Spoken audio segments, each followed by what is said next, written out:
morning light. Leviticus chapter 23 verses 34 to 42. Festival 7, the Feast of Booths, Sukkot, Part 4.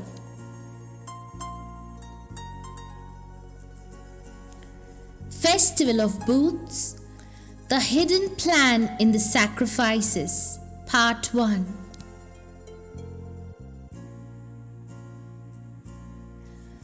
Until now, we have looked at the booths, the joy, the branches, and the eighth day. But in Numbers 29, God also gave very exact instructions about the animals that must be offered each day. At first, these details may seem dry or confusing, but when we look a little closer, we see a quiet story of God's whole plan for the nations and for the new creation. This is the first part. In tomorrow's morning light, we will continue and see even more. Let us now walk slowly, one group of animals at a time, and listen to what God has hidden in them. The 70 bulls, God's plan for all nations. During the 7 days of the Festival of Booths, the priests offered a large number of bulls. If we add them all, we find that there were 70 bulls in total. This is not a random number. In Genesis 10, when God shows how the earth was divided after the flood, the nations are counted as 70 families. For this reason, many Jewish teachers understood 70 as a picture of the whole world of nations. So think of it this way. During Sukkot, as the people lived in booths and rejoiced with branches in their hands, the priests were offering sacrifices that represented not just Israel, but all the nations of the earth. 70 bulls were laid on the altar in 1 week. It is as if God is saying, "My heart is not only for one people. My plan will one day embrace the whole world." This fits what the prophets later say. Zechariah chapter 14 shows a time when, after God's judgments, all the remaining nations will come year after year to worship the King, Yahweh of hosts, and to keep this very feast of booths. The 70 bulls agree with that prophecy. This feast is not small. It is wide enough for the whole human family. There is also a gentle pattern in how the bulls are arranged. On the first day of the feast, there are 13 bulls. On the second day, there are 12, then 11, then 10, and so on, until on the seventh day, there are 7 bulls. The number is going down each day. It is as if the heavy burden of the sacrifice is slowly becoming lighter as the week goes on. At the beginning, there is a great load.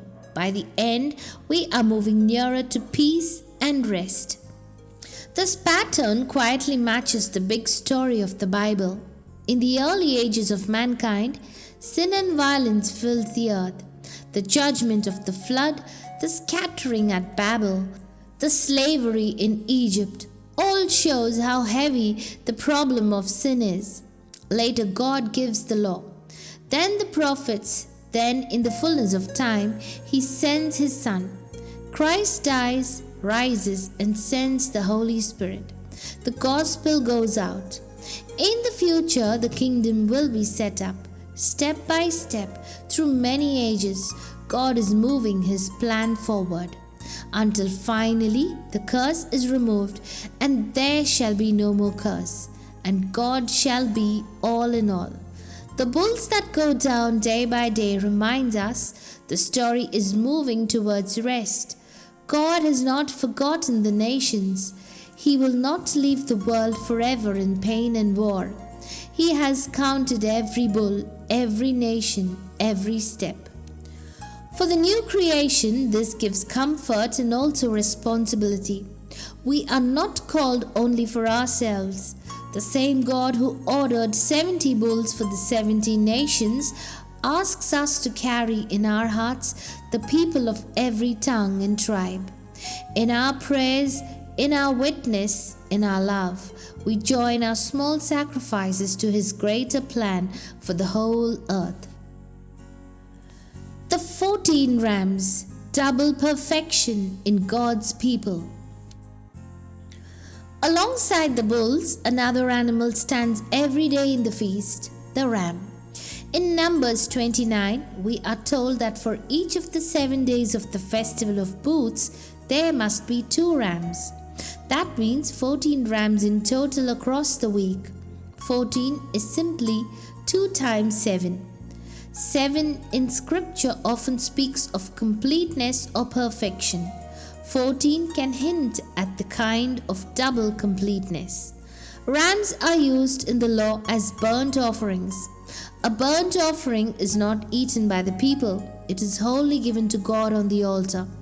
It is a picture of full dedication, of a life completely laid down in obedience and love. When we see rams going up in smoke during the feast, day after day, it is like a picture of God's final purpose. He is not only forgiving people, He is shaping and filling people who are fully His, complete in obedience and complete in likeness to Himself. We can think of this double perfection in 2 simple ways. First, God wants to bring us to a perfect human nature. Not perfect in the sense that we never stumble now, but perfect in the sense of a mature, stable, Christ-like humanity.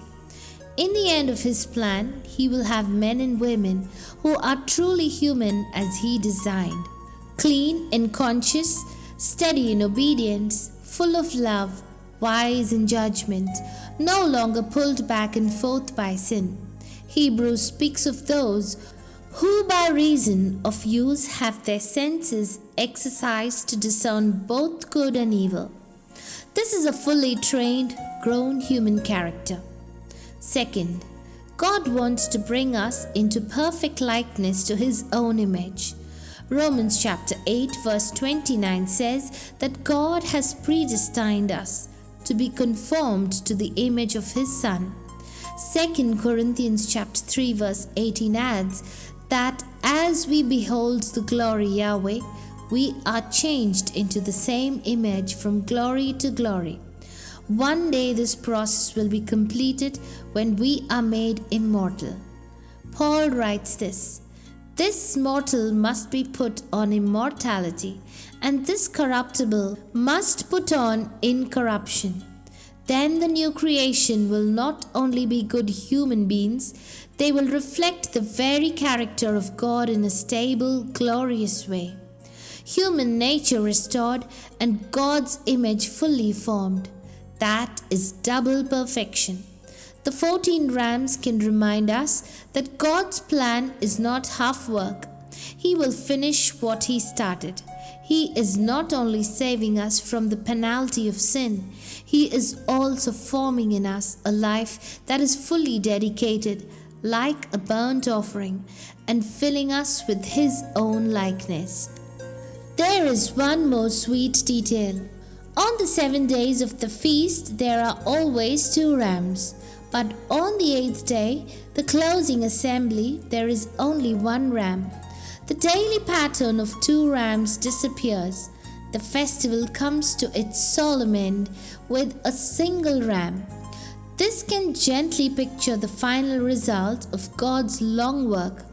After all the days of training and testing, the many offerings are finished, and what remains is one united, perfected people of God who will continue to offer themselves to God through all eternity. No longer a work in progress, but a completed burnt offering. One body wholly given to God, bearing His image in full glory. For us today, this calls us to present our bodies as a living sacrifice, wholly acceptable unto God. Every act of obedience, every hidden surrender, every small yes, and to His will is like putting another piece of our life on the altar. God is working towards our double perfection, and we are invited to agree with Him day by day. At this point, we have only walked through the bulls and the rams. Already, we can see how carefully God has arranged the numbers and the animals to tell His story. But the Festival of Booths has more to show us. Hidden in the lambs and the goats, there are even deeper hints of the line of faith, the calling on the name of Yahweh, and the one great sin bearer whose sacrifice covers all ages. We will pause here for today. In tomorrow's morning light, we will look at the 1-year-old lambs and the goats, and we will see how the number 105, the life of Seth, and the once for all offering of Christ all shine through this last festival. In Christ's name, Amen.